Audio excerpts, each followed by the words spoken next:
ঘরের মাঠে গুজরাট টাইটান্সের বিরুদ্ধে সোমবার খেলতে নামছে কলকাতা নাইট রাইডার্স। শেষ ম্যাচে পাঞ্জাব কিংসের বিরুদ্ধে হারতে হয়েছে কেকেআরকে।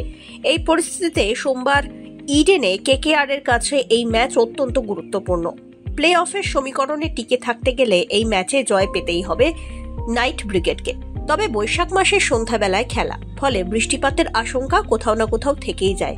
শুক্রবার বেঙ্গালুরুর চিন্নাস্বামী স্টেডিয়ামে পাঞ্জাব কিংস এবং আরসিবির খেলায় বৃষ্টি ভিলেন হয়ে দাঁড়ায়।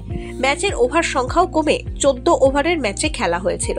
গুজরাট টাইটান্স এবং কেকেআর এর দ্বৈরথে 2-1 ব্যবধানে এগিয়ে কেকেআর এর থেকে শুভমান গিলের দল।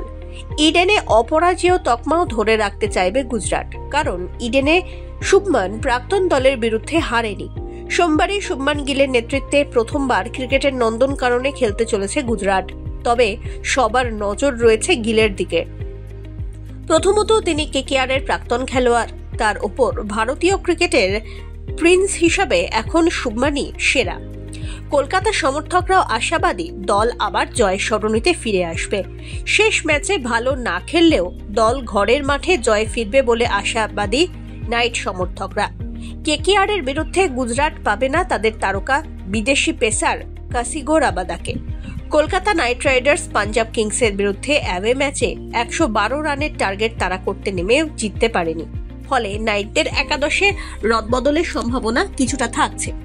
আন্দ্রে রাসেলের ফর্ম ভাবাচ্ছে, তেমনি ডি ককের জায়গায় রহমানুল্লাহ গুরবাজকে নামানোর পথও খোলা রয়েছে নাইটদের কাছে।